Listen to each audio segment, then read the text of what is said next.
His Excellency the Governor of Imo State is here represented by the Honorable Commissioner of Finance and Coordination of the Economy, Dr. Doris Anita. Please put your hands together for her. You're very much welcome. Up next is a video on the Nigerian economic landscape, key events of 2022. Please watch.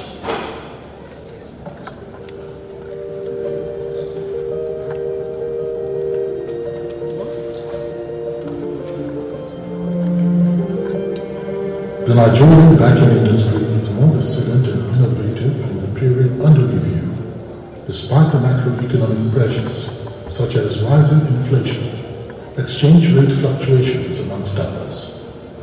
The regulators have been relatively proactive in designing initiatives to boost the real sector of the economy and national productivity, especially in the manufacturing and agriculture sectors. The global economy slowed down from 6.1% in 2021 to 3.2% in 2022, according to the International Monetary Fund (IMF). Aggregate global debt hit $305 trillion in Q1 2022, with a record rise of $3.3 trillion. This is largely attributed to the United States of America and China's share of $1.5 trillion and $2.5 trillion respectively, according to the International Institute of Finance 2022. The fallout from COVID-19 pandemic and Russian invasion of Ukraine has significantly slowed down the 2022 global economic prospect, with the attendant risk of stagflation. The Nigerian economy continues to be more resilient and agile, as shown in the growth rate of 3.11% and 3.54% in Q1 2022 and Q2 2022 respectively. Nigeria is currently the 6th most populated country in the world, estimated at 216.7 million in July 2022, according to the United Nations.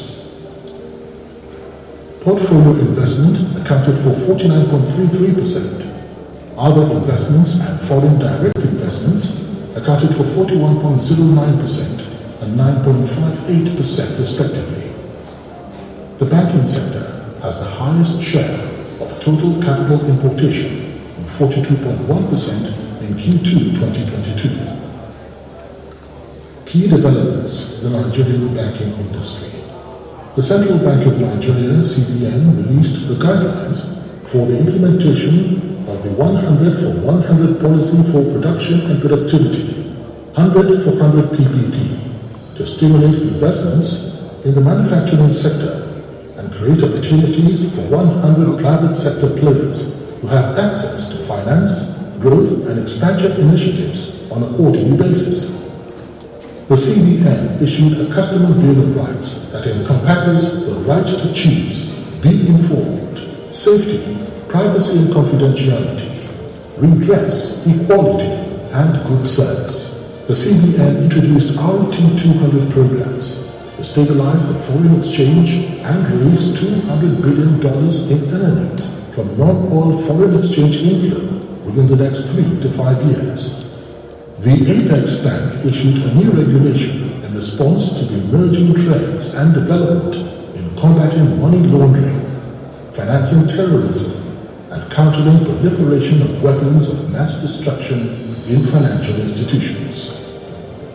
The CBN plans to redesign, produce, release, and circulate new series of 200, 500, and 1,000 Naira banknotes to mop up excess liquidity in circulation, which is estimated at 2.73 trillion Naira, and also stymie cash driven by predicate and financial crimes.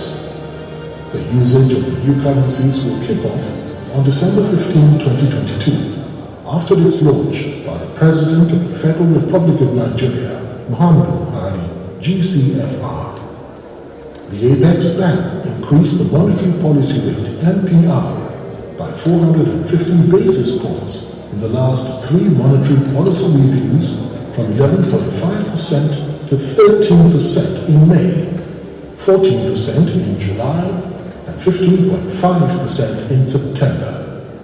The regulator also increased the cash reserve ratio, CRR, to 32.5% as part of its efforts to curb inflation and domestic currency depreciation, as well as the use of development finance tools to support the agriculture and manufacturing sectors. Activities of the Chartered Institute of Bankers of Nigeria in 2022. Significant activities recorded by the Institute in the year under review are as follows. Statutory program initiatives. Economic outlook. The activities of the year started with the 8th National Economic Outlook session with theme Implications for Businesses in Nigeria in 2022 on January 18, 2022. In collaboration with B.A. Adedipe and Associates and chaired by Dr. Jumoke Odumole, Special Advisor to the President on Ease of Doing Business, Commissioning of the Bankers House Abuja. The CIBN Bankers House Abuja was commissioned on 3rd March 2022 by the Vice President, Federal Republic of Nigeria, Professor Yemi Ishibajo, SAN, GCON, and is being used as a CIBN Annex Office and Secretariat of the Alliance of African Institutes of Bankers, AAIOB, an association of all banking institutes in Africa. AGM and 2022 elections. The 2022 Annual General Meeting AGM was held on Saturday, 9th April 2022. The highlight of the event was the announcement of results of elections conducted through electronic means for the positions of the President, Chairman of Council, other office holders, and elected council members. The following were declared as winners for their respective positions. 22nd President, Chairman of Council, Ken Okwara, PhD, FCIB. First Vice President, Professor Deji Olanrewaju, PhD, FCIB. Second Vice President, Mr. Dele Alabi, FCIB. National Treasurer, Mrs. Mojisola Bakari, FCIB. Valedictory Address. On Friday, May 20, 2022, the immediate past President, Chairman of Council, Dr. Bayo Oluwemi, FCIB, delivered his valedictory address titled Entrepreneurship, Innovation and Disruption in the Nigerian banking industry. What next? Investiture ceremony. Dr. Ken Okwara, FCIB, was sworn in as the 22nd President Chairman of Council at an investiture ceremony held on Saturday, May 21, 2022 at the Landmark Center. During the ceremony, he presented the 6 key strategic pillars with the acronym FUTURE, which will be focused on during his tenure. Dr. Okwara believed that the future is here, and we either embrace, shape it, or it will take us unaware and possibly out of relevance. 15th Annual CIBN Banking and Finance Conference. The 15th Annual CIBN Banking and Finance Conference was held from the 13th to 14th of September 2022 at the Transport Hilton Hotel, Abuja, with a total of 5,500 online and 1,002 physical participants.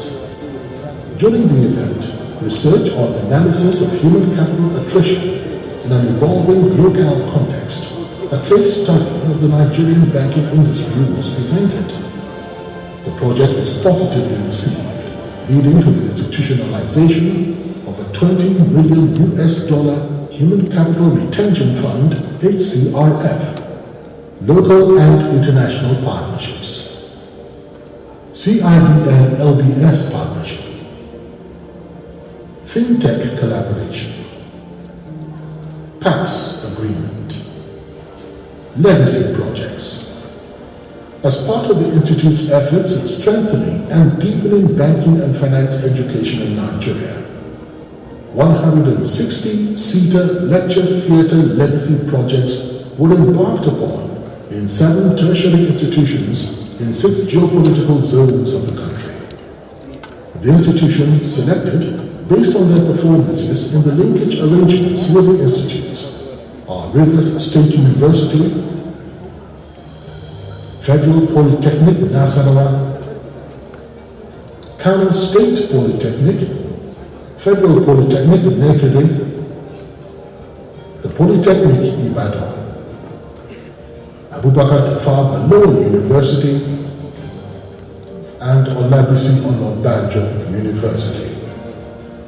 Indeed, the year 2022 proved to be an eventful one.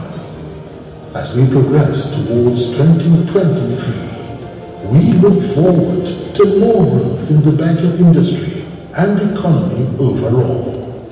The best is yet to come.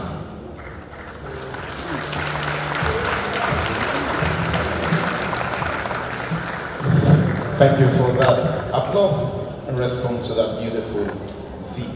At this juncture, Excellencies, very distinguished guests, ladies and gentlemen, I'd like to recognize our fathers in the house, the past presidents. Please join me as we recognize Mr. Ralph Osayami, FCIB. Mr. Femi Ekundayo, FCIB.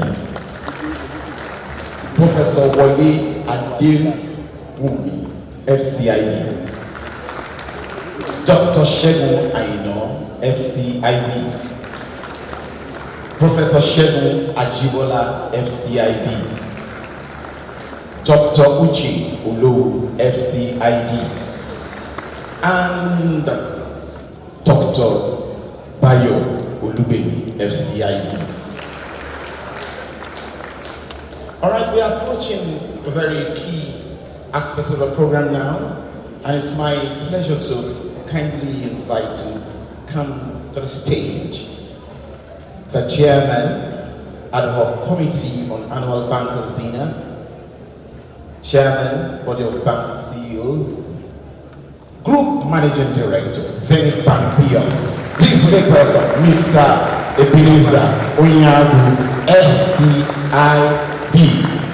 Please give him a resounding, resonating, and reverberating round of applause.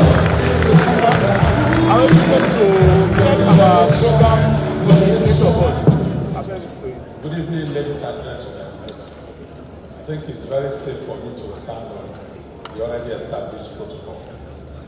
When we were in secondary school, there was an exam that was set, and it was about write about the life and times of Jesus Christ. And there's this classmate, what he prepared was the life and times of John the Baptist. So he got to the hall, he saw the question paper, he looked left, he looked right, he just said, I have to write something. And started with the intro. Who am I? The son of a sinner, born by a sinner, living in sin, to write about my Lord and Savior Jesus Christ. Instead, let me write of John the Baptist. So, I'm sure my colleagues here will know that. Who am I? A man under authority who runs away from fines here and there to talk about the governor of Central Bank. Therefore, I'm going to hide under an immunity I found last year. Last year, when we had the annual bankers conference, we had the pleasure of having the personality of His Excellency, the Vice President of the Federal Republic of Nigeria, Professor Emefiele.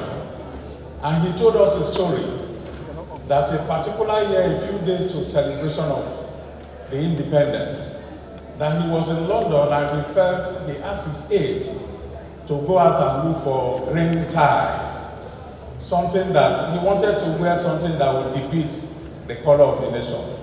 He said they came back, they couldn't find any green tie in the whole of London, the city of London. That He now asked, what happened? Well, the aide said, well, they said there was a certain man from Nigeria who came and bought all the grain ties. I said, who is that man? He said, I don't know his name, but I understand he's the governor of Central Bank.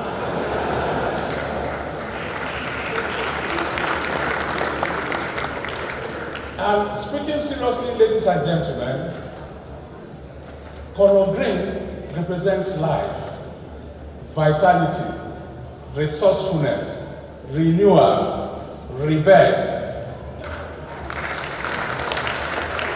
So you agree with me if you look at the personality of the central bank governor and his aspiration and initiatives, they find very unique expression in what green represents. So it's my singular honor and pleasure to bring to the podium our evergreen governor of the Central Bank of Nigeria, Mr. Godwin Emefiele, CON-FCIB. I can't hear the applause. I can't hear the applause. Make it louder. Make it louder.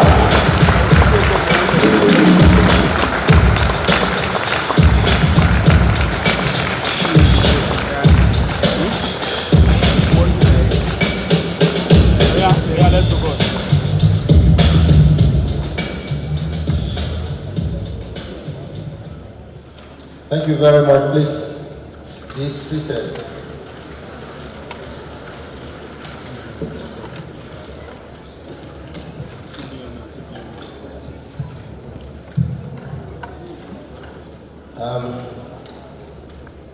I would just like to recognize our elder statesmen, our past presidents of the Chartered Institute of Bankers.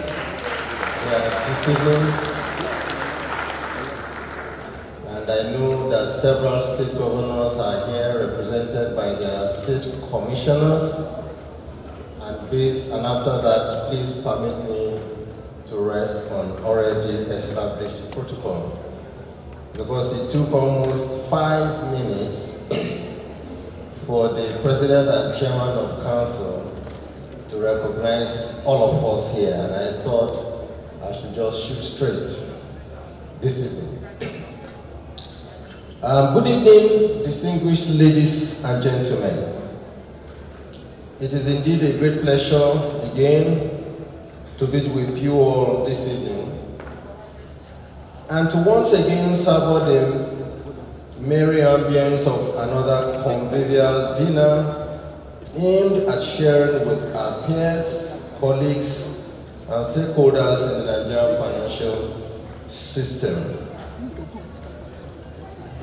Usually when we hold this dinner, it reminds me that we worked so hard, and I think it is time to begin to wind down for the year. So you will find that after this weekend, several people will begin to go on vacation and then rest. So that shows that we really worked hard and we do deserve some rest. As I always maintained, banquets like these are valuable occasions for us to momentarily recoil from the day-to-day concerns of inflation, recession, and foreign exchange, and to ultimately rethink the long-term factors shaping our economy. But first, let me thank the leadership of the Chartered Institute of Bankers, led by Dr. Ken Okpara, the president of the institute, Dr. Sheya Ojobi, I understand there's a news registrar now, along with their team for their diligence at putting this event together this evening. Also, I'm immensely grateful to the managing directors of our banks and other financial institutions, as well as my colleagues from the Central Bank of Nigeria, and this would include our deputy governors and other senior management of the bank who have all found time to be here today. Distinguished ladies and gentlemen, as we are all aware, the world is undergoing several social and macroeconomic challenges as the last few years cannot, by any stretch of imagination, be described as normal, following the series of headwinds that has resulted in a downward revision of the global growth outlook for 2022 and 2023 by the IMF. It is in light of these disruptions that the theme for today's event, radical responses to abnormal episodes, time for innovative decision making, is appropriate and well timed. During the early part of 2020, the world economy experienced the most significant downturn last witnessed since the Great Depression, following the outbreak of COVID-19 pandemic, the effect of which contracted global GDP by about 3.1% in 2020. Commodity prices went into a state of turmoil as the price of crude oil plunged by over 70%. In addition, there was a significant outflow of funds from emerging markets and developing economies like Nigeria, as investors sought safe havens assets like US Treasury bills. This aggravated financial conditions in developing markets, leading to the depletion of external reserves and the weakening of the currencies of a significant number of emerging market countries, including Nigeria. In a bid to contain the effects of the pandemic, unprecedented measures were taken, which involved a significant amount of fiscal and monetary stimulus to contain the effects of the pandemic. These measures helped to support a swift rebound in global growth in 2021. However, the swift rebound is now being constrained by the significant supply disruptions in key producing nations like China, as factories now struggle to meet the upsurge in global demand, along with other bottlenecks such as inadequate ships and containers to convey goods. This has resulted in a hike in freight rates from key producing nations like China and ultimately an uptick in imported inflation. As the world struggles to recover to pre-pandemic conditions, the global economy was yet again hit by another adverse occurrence with the eruption of the Russia and Ukraine war. The war, along with the sanctions placed on Russia by the US and its allies, led to a spike in crude oil prices. Given the dominant role Russia plays as a key energy producer, energy prices spiked to over $120 per barrel in March 2022 from a low of $14 per barrel in April 2020. In addition, Russia and Ukraine's control of a significant share of wheat and fertilizer market in the global market aggravated food prices. What were the global responses? In their attempt to contain the rising inflation, advanced markets such as the US began to increase their policy rates, which led to a tightening of global financial market conditions, along with a significant outflow of funds from emerging market economies. The subsequent strengthening of the US dollar further aggravated inflationary pressures, along with the weakening of currencies and depletion of external reserves in many emerging market countries. Today, close to 80% of countries have reported heightened inflationary pressures due to a confluence of some of the factors mentioned above. Central banks in emerging markets and developing economies, in a bid to contain rising inflation, were also compelled to raise rates, which is expected to lead to a tapering of global growth over the next years. In fact, the short-term global growth projections by the IMF have been downgraded 3 times in 2022 and is likely to be below 3.2% and 2.7% estimates for 2022 and 2023 respectively. Average growth among advanced economies is projected to plunge from 5.2% in 2021 to 2.4% in 2022 and 1.1% in 2023. Estimated output growth in emerging markets is expected to slow from 6.6% in 2021 to 3.7% apiece in 2022 and 2023. Today, in view of the food, energy, and cost of living crisis in many countries, we are witnessing growing restrictions on food exports from many countries. As at the last count, about 23 countries, mainly in advanced economies, according to the World Bank, have banned the export of 33 food items. 7 other countries have additionally implemented various measures to limit food exports. To combat the debilitating energy crisis due to the war in Ukraine, the European Union has developed plans to impose energy price caps, which has sparked Russia's threat to cut off gas supplies. Germany is resorting to coal in an attempt, in an excruciating U-turn to its planned swift transition to green energy. Let us situate this dilemma in a contextual format.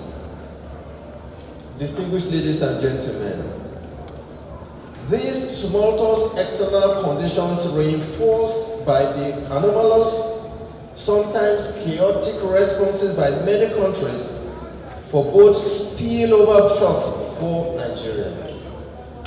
Again, this underscores our chosen theme and the need to ingeniously think outside the box for solutions and countervailing measures. At this juncture, let me put the situation into perspective as I recall the story of a young lady, her poor father, and a despicable moneylender.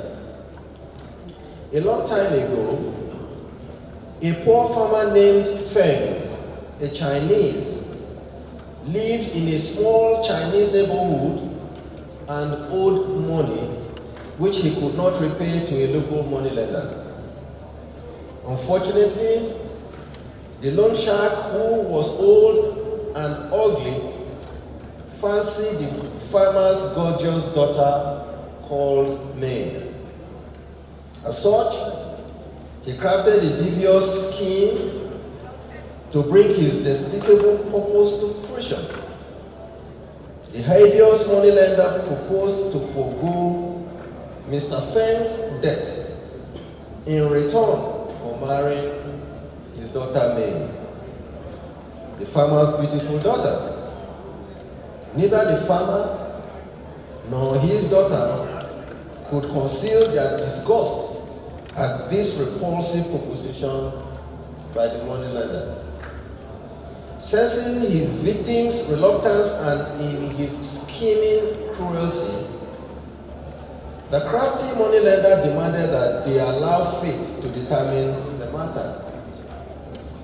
He proposed to put a black pebble and a white pebble into an empty opaque leather sack, one of which pebble the beautiful girl May must then randomly pick from the bag. By his evil plot, if May picked the black pebble, she would become his wife, and her father's death would be instantly and entirely cancelled. However, if she happened to select the white pebble, she would be free not to marry him, and her father's death would still be forgiven. But if she failed to pick any of the two pebbles, her father's death would be upheld, and her defaulting father would be thrown into jail. Wow.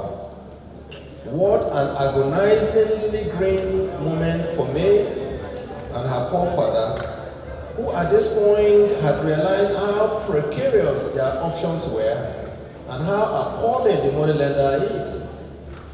They had no choice but to accept the devious man's plan and leave their fate to Providence.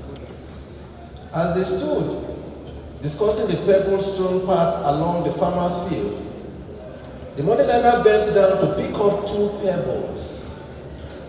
The smart and eagle-eyed girl noticed that the wicked loan shark had deceitfully placed 2 black pebbles in the bag instead of 1 white and 1 black as agreed.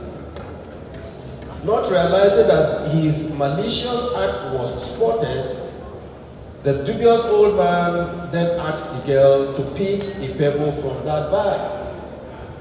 What a truly precarious situation the girl found herself. She was confronted with a gravely anomalous predicament, whilst her father remained innocently oblivious of the real extent of the impending male violence. Now, imagine that you were the one standing in the field.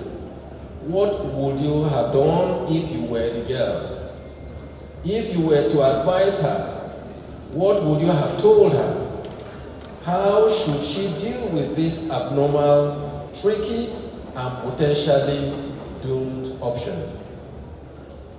Now, a quick reflection indicates 3 possible responses by the girl. First, in remonstration of the man's dishonesty, she could refuse to pick a pebble.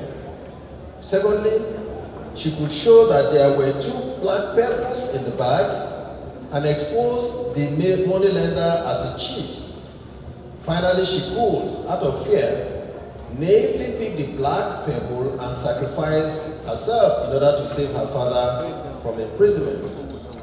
But any of these 3 options would have untold repercussions. After all, her father is a defaulting borrower. The lady needed to find a non-confrontational, non-abrasive, and smooth solution to her dilemma. I will pause the story here for us to contemplate the resolution of this puzzle. The foregoing story aims to highlight the difference between lateral thinking, that is imaginative, and logical thinking, which is common sense here. The girl's predicament cannot be solved with traditional actions, which is conventional actions or conventional policies, especially in view of the steep consequences of the 3 logical possibilities that confronted her. Ladies and gentlemen, the predicament confronting this lady in the story parallel those beleaguering our domestic economy today in Nigeria. Given Nigeria's fundamental vulnerabilities, it is imperative to find sustainable ways of insulating the economy from continued exogenous challenges. In addition to the relentless waves of abnormal shocks that is battering the global economy, domestic conditions are exposed to spillovers from the repulsive actions in some key economies. It therefore behoves us to adequately identify and understand the key implications of these undercurrents on the Nigerian economy. Unfortunately, the Nigerian economy was not insulated from the spillover effects of these external shocks, though some of the actions taken by our monetary and fiscal authorities have helped to cushion its effect on our economy. Based on this, the economy has remained resilient in the face of enormous vulnerabilities. And following the brief recession during the second quarter of 2020, our economy has recorded 8 consecutive quarters of positive output, with domestic growth rates improving from negative of 1.92% in 2020 to 3.4% in 2021 and further to 3.54% during the second quarter of 2022. This performance reflected the sustained buoyancy of the domestic non-oil sector, which continued to record growth since the fourth quarter of 2020, recovering from the negative 1.25% in 2020 to 4.77% during the second quarter of 2022. Performance of the non-oil sector reflects the impact of policy supports to households, MSMEs, and other high-impact economic sectors through various CBN interventions.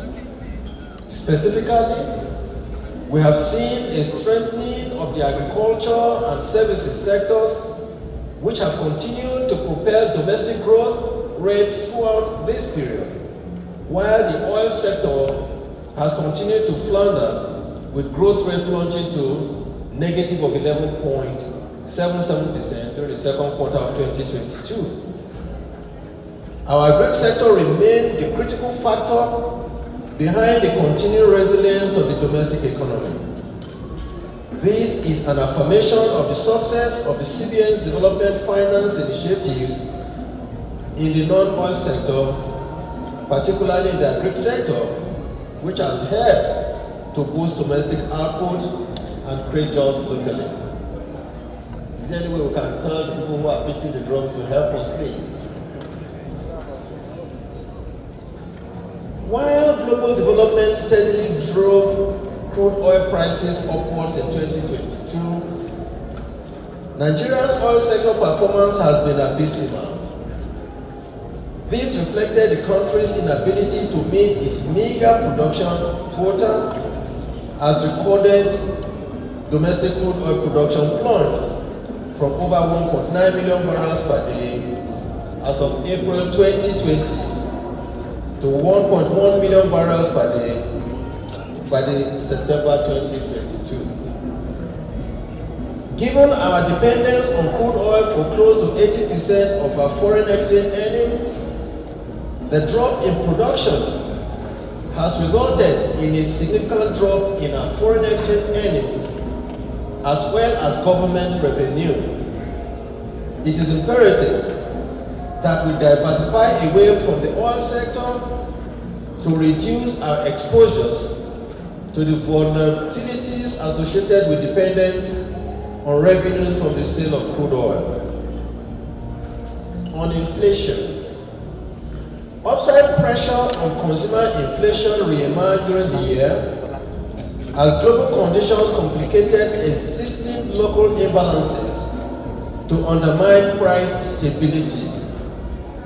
After a successive period of decline in 2021 due to balanced monetary policy actions, domestic inflation rate commenced an upward momentum in 2022, consistent with global trends.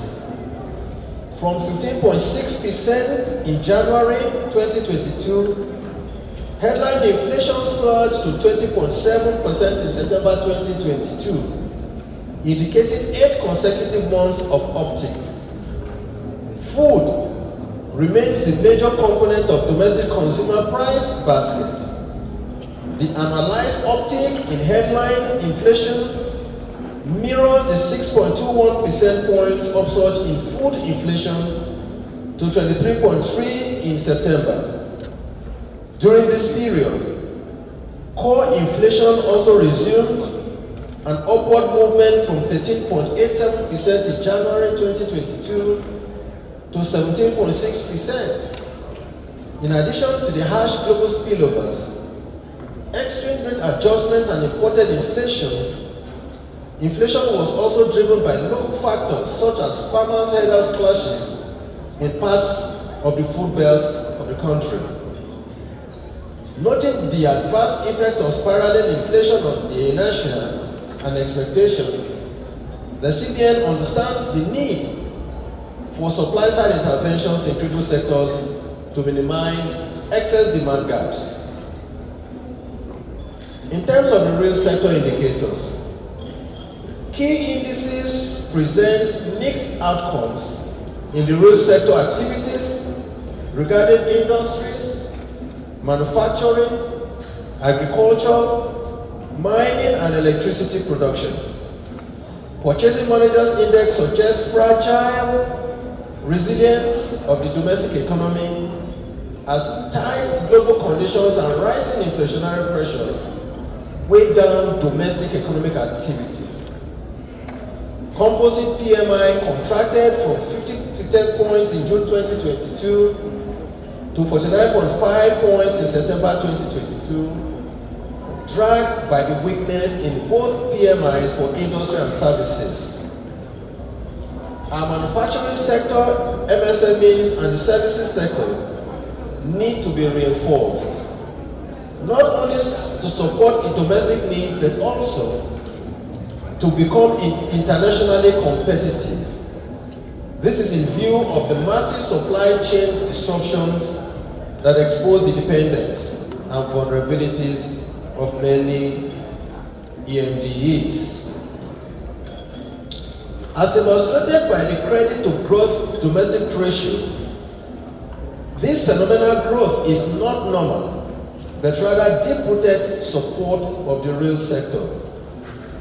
As a ratio of GDP, credit to core real sector grew from 9.4% in 2018 to almost 15% as of September 2022. It is our objective that we gradually drive this ratio above 50% to ensure adequate support of the real sector activities in Nigeria. Now on the banking sector. Notwithstanding the global headwinds, our banking sector continues to remain sound and accommodative of growth. NPL ratios are currently under 5%, and the capital adequacy and liquidity ratios are above the prudential requirements at 13 and 40% respectively. We intend to continue to maintain strong oversight of our banking institutions to quickly identify any vulnerabilities and ensure that banks take suitable measures to mitigate any potential risk. On foreign exchange, the drop in oil receipts, along with tightening of global financial market conditions, have weighed heavily on our foreign exchange markets. The downward short-term trend of the external reserves reappeared at the beginning of 2022. Accordingly, after recovery from $33.7 billion in March 2020 to $41.6 in September 2021, official reserves fell to about $37 billion as of October 2022. At approximately 6.4 months, import cover in October remained above the traditional 3-month threshold. This reflected the massive demand pressure mounted on the foreign exchange market as import appetite remained high vis-à-vis available foreign reserves. During this period, foreign exchange market developments exerted considerable pressure on the naira to dollar exchange rate, notwithstanding the enormous efforts of the CBN to stabilize the foreign exchange rate. Over the medium term, the insistent demand pressures at the foreign exchange market moved the exchange rate from about 381 naira to the dollar at the end of 2020 to 416 in January 2022 and further to over 440 today. Capital flows. With the upsurge in global inflation, which have reached record heights in advanced countries, the ensuing global monetary tightening is threatening global macroeconomic conditions. In Nigeria, this threat is considerably muted due to a low appetite of capital flows since 2020. Monthly average capital outflows from Nigeria year to date is less than 1/3 of its value in 2019, having declined from $1.37 billion monthly to just $580 million monthly in 2022. It is thus imperative for us to ensure, through innovative inward-looking structural policies, that we find sustainable ways of adequately insulating our economy from the volatility associated with foreign portfolio flows. What were the countervailing policy measures? Distinguished guests, ladies and gentlemen, the prevailing circumstances prevent a dilemma for policymakers. Higher inflation needs to be tackled with tools that can potentially constrain our fragile output growth and cause us stagflation. At the CBN, this pursuit of a balanced mix of established and unconventional policy measures remains the crux of our macroeconomic management strategy, and to forestall any harmful future impact, the CBN took and will continue to take proactive measures for the good of our economy. Some of the countervailing measures we took over the past few months to chart a path for sustainable advancements are listed hereunder.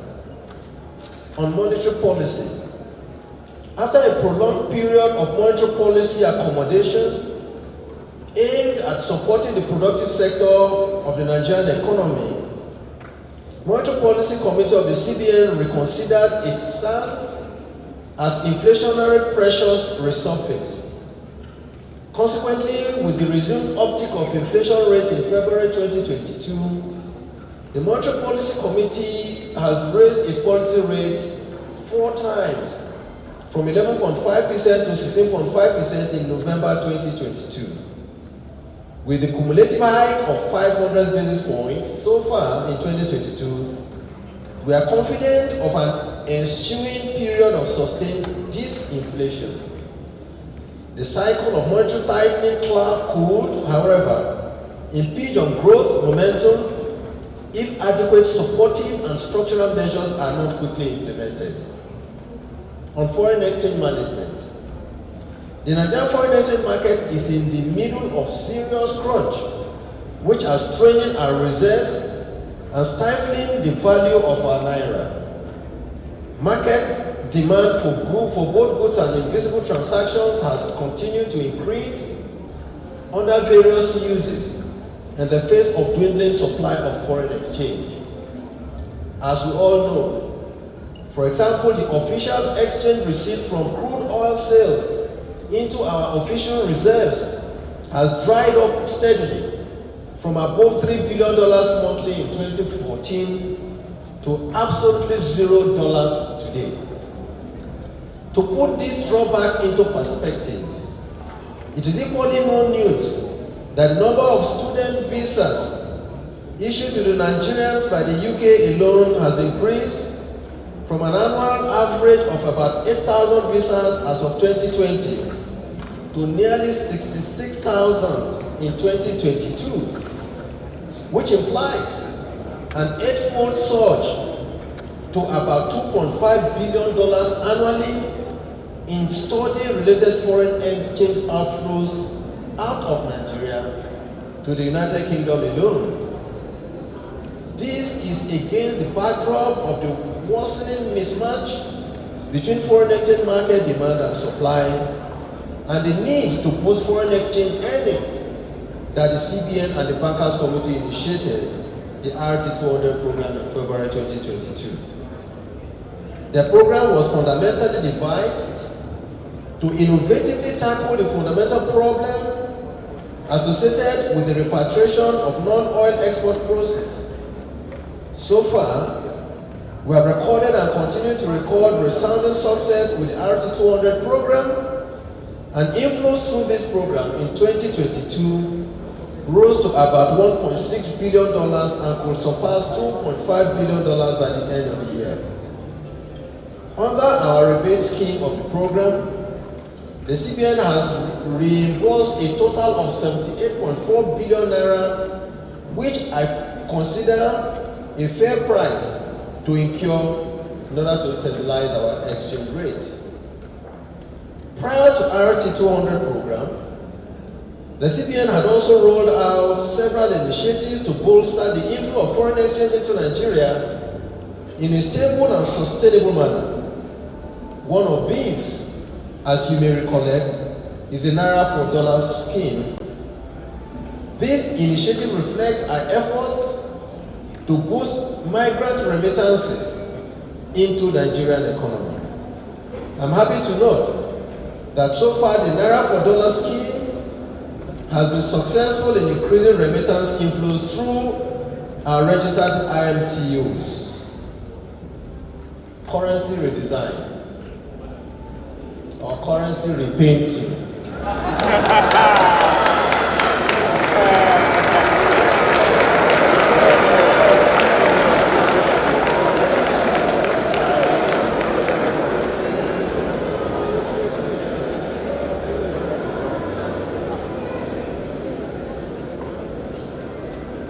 Based on the ever-escalating challenges that are inundating currency management in Nigeria, with grim consequences for our sovereign integrity, the CBN recently announced its policy to issue newly redesigned or repainted Nigerian banknotes. Analysis of the key challenges primarily indicate a significant holding of banknotes, as over 85% of currency in circulation were held outside the banking industry. This is even as currency in circulation more than doubled from 1.46 trillion in December 2015 to 3.23 trillion in September 2022, a worrisome trend that must be curbed. Whilst the global best practice is to undertake currency redesign every 5 to 8 years, our existing banknotes have remained unchanged in almost 20 years. It is therefore no longer tenable to continue with business as usual, especially given the continually evolving circumstances that could impinge the optimal performance of the Naira. And let me say this. After the 26th of October 2022, when we announced the approvals given by the President for redesigning the Naira, I have watched with interest analysts on TV and radio criticize this policy. I have often said this, that the central bank is a resource center. The Central Bank of Nigeria is a resource institution. We have data and we pride ourselves on the data that we have at Central Bank. Some have said yes, it will not have any effect on inflation. Some have said it will not have effect on exchange rate. Some have said different things. But I think what is important is for us to know that there is no country in the world today that has allowed its currency to remain unchanged, whether through what you call restructuring or what you call repainting. It is not possible. And what you will find in every country is that maximum between 5 to 8 years, all currencies in circulation will gradually be withdrawn and new ones will be issued for good purpose. And for us in Nigeria, we have highlighted those purposes, that we want monetary policy to be more efficacious. We want to stop hoarding of currency in houses. We want to stop what is happening about banditry and terrorism in Nigeria because people find it comfortable to carry Naira cash, carry cash into the bush. Most of the countries of the world today have embraced cashless. Nigeria is one country, I don't want to say one of those, is one country that has refused to embrace a cashless economy or a cashless system of doing business. That is the reason we have said it, that post this reissuance of these notes, Nigerians will see less cash in circulation. We would like to encourage people, whether it is reprinting or restructuring. The important thing is that there is a purpose for repainting the naira. In any case, whether you repaint or you restructure, it will end up in one color. In this case, whether it is blue, or it is green, or it is red for the 200. But there is a purpose behind this. And I'd like to appeal to Nigerians to understand the purpose and reason behind this. And not about the semantics of whether we restructured or whether we repainted. But I want to warn you that if you are carrying any cash, the one that is not painted,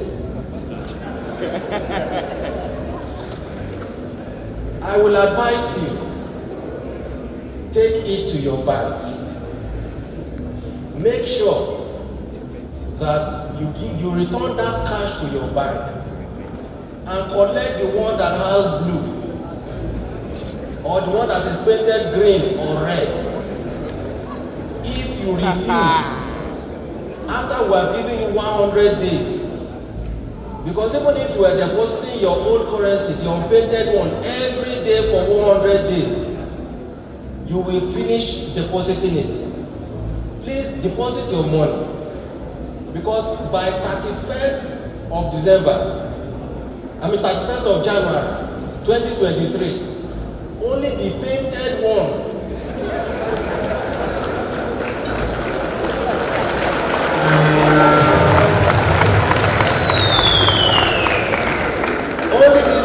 ones is what is useful.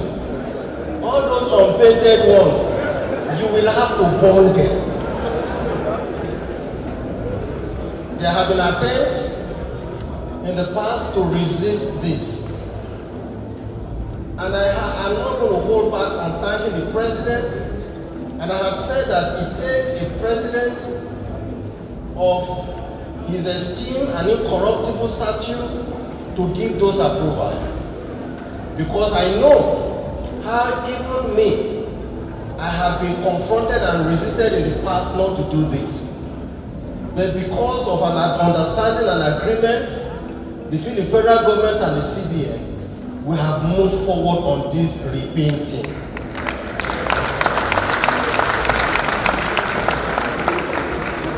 So please, Nigerians, embrace repainting. Because my color is going to change from what it is to blue, because I've seen 2 shades of me. By after January 31, 2023, you only see me painted blue. So that is the advice, because it's for good reasons. It is against this backdrop and congruence with relevant sections of the CBN Act 2007 that the CBN sought and obtained the approval of President Muhammadu Buhari to repaint the 200 naira, 500 naira, and 1,000 naira notes. These policies will quicken the attainment of cashless economy, as it is complemented by increased minting of our e-naira.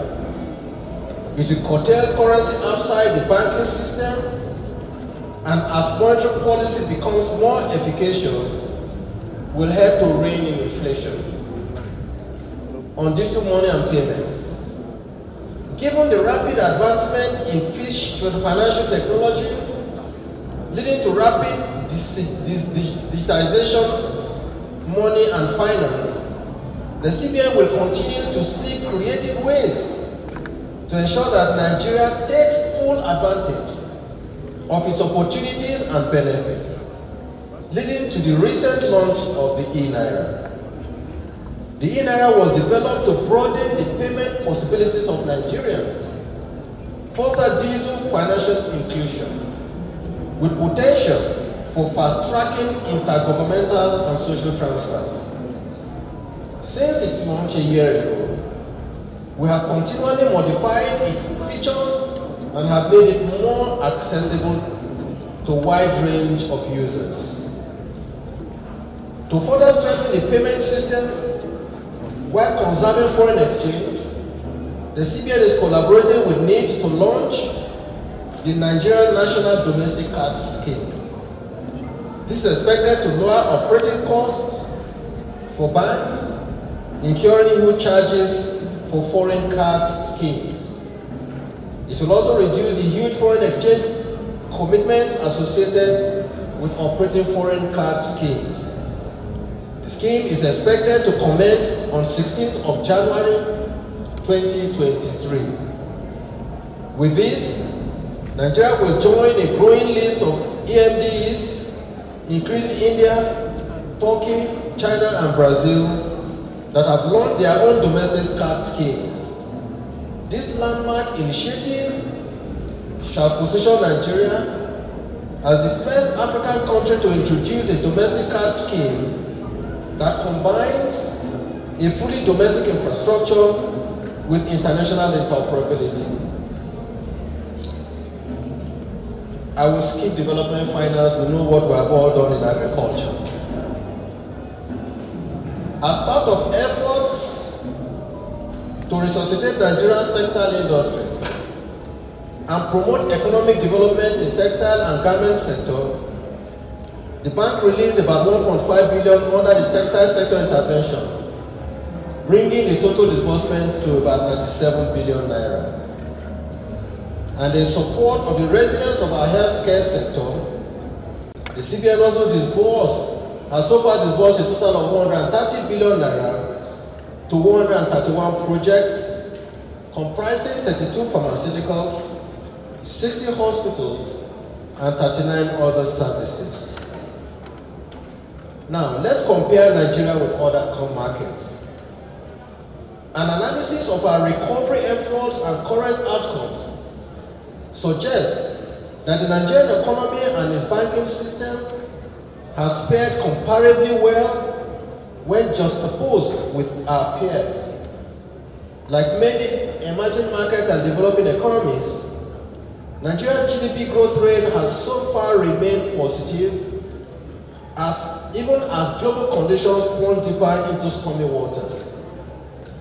Inflation rates among comparator economies have, however, soared in consonance with global trends.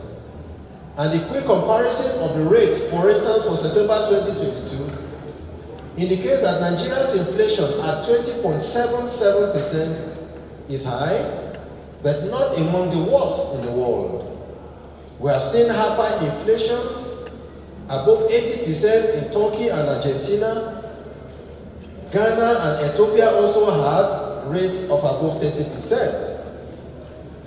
Interestingly, in terms of the pace of inflation acceleration, Nigeria's inflation is among the lowest, as inflation grew from about 16% in October 2021 to 21.9% in October 2022.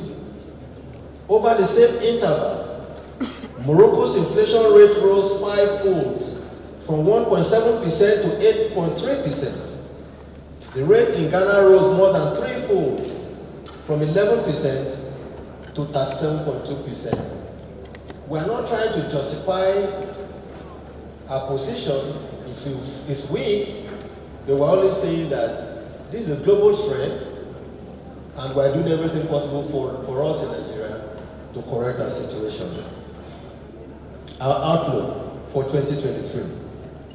Distinguished ladies and gentlemen, the short-term outlook of the global economy is increasingly bleak, as lingering effects of the pandemic-induced supply chain disruptions and economic fragmentation is worsened by the uncertainties triggered by the eruption of the Russian-Ukraine war.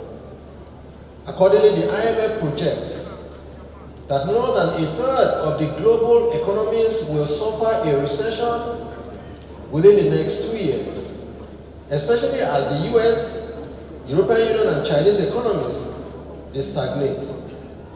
In emerging markets, growth forecasts have been revised downwards for China, for India, Mexico, Turkey, and South Africa, reflecting country-specific factors, uncertainties in the financial market conditions, and rising spillover effects of global geopolitical tensions.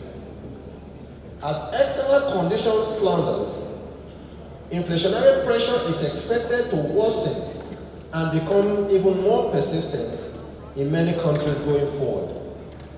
The rate in key advanced economies is projected to remain historically elevated at double-digit levels up to the third quarter of 2023 at the earliest. As such, tight monetary conditions will remain prevalent over the short term, straining financial markets in many emerging market and developing economies and exacerbating the underlying vulnerabilities. Considering the current developments in both the global and domestic economies, and based on extensive simulations, the CBE is of the view that the short-term outlook of the Nigerian economy remains good. We expect that on monetary policy, over the coming years, monetary policy will remain focused on the objectives of price, monetary, and exchange rate stability. Our policy stance will accordingly remain tight to curtail inflation pressure, regulate capital flows, and buoy the naira-dollar exchange rate. Monetary policy decisions will remain balanced, will be judicious, research-driven, adequate and supportive of our real sector of the economy, subject to our underlying fundamentals. We will continue the current tight monetary policy stance in the near term, especially in view of rising inflation expectations and exchange market pressures. Although we will act to appropriately adjust the policy rate in line with unfolding conditions and outlooks. On GDP, based on the expectation of a robust non-oil performance and barring any unforeseen shocks, GDP growth rate is projected to remain positive in the remaining quarter of 2022 and during 2023. The performance of the non-oil sectors will be buoyed by the continued efforts at entrenching indigenous productivity in high-impact real sector activities, especially agriculture and small and medium enterprises. Domestic aggregate demand is further expected to be bolstered by the anticipated budgetary outlay and the surge of electioneering spending in the next few months. From 3.54% in the quarter 2 of 2022, growth is projected to attain 3.7% during the third quarter and 3.47% during the fourth quarter. On inflation expectations are rising as existing structural rigidities are compounded by global factors and anticipated elections-related liquidity upsurge. For the rest of 2022 and towards the mid-2023, Nigeria's rate of inflation is projected to remain elevated and above 12.5% growth aiding threshold. However, on the backdrop of our previous policy measures and as the effect continues to permeate the system, our in-house model-based simulations indicate that inflation rate could fall steadily to less than 15% during the end of 2023. On exchange rate, although the CBN has so far managed to maintain exchange rate stability, the current capital flow reversals from emerging markets are expected to continue to exert considerable pressure on our markets. This pressure could be amplified by the forthcoming elections, especially as the political market space heats up. Notwithstanding these pressures, the CBN is determined to maintain its stable exchange policy stance over the next few months through innovative policy measures to manage the demand and supply of foreign exchange. If the current problem of oil theft is promptly corrected, we could expect a resumed inflow of crude oil receipts into the official reserves. This could foster gross stability in our foreign exchange market. On balance of payment, overall, our balance of payment is expected to remain positive in the short term. We have seen a recent boost in non-oil export receipts to about $2.5 billion.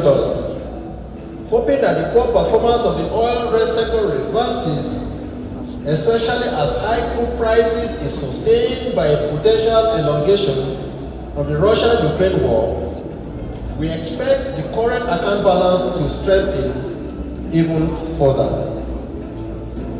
Given the global and domestic headwinds we face as a nation and the volatility in the global environment, we have no option as leaders interested in the progress of our nation but to work very hard to support job creation by reviving agriculture and industrial activities in the country.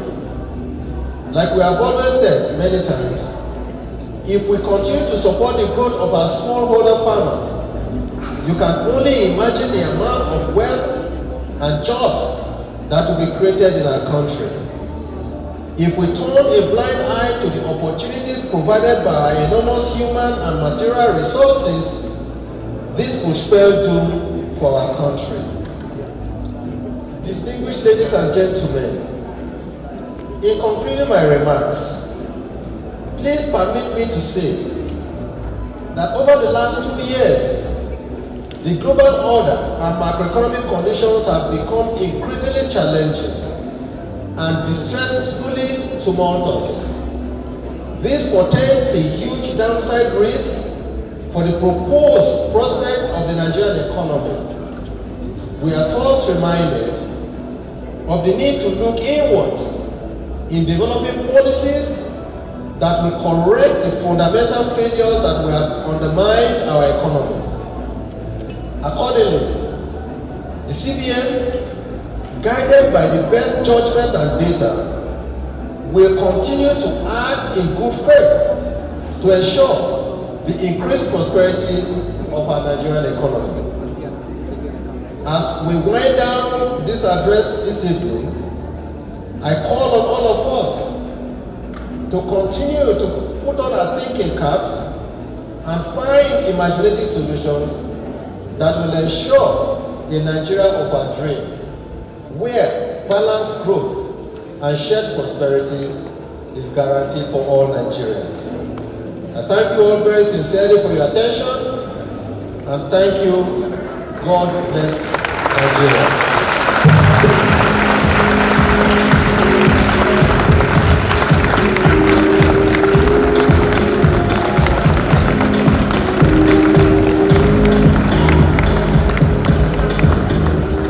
Thank you very much, sir, for the keynote address.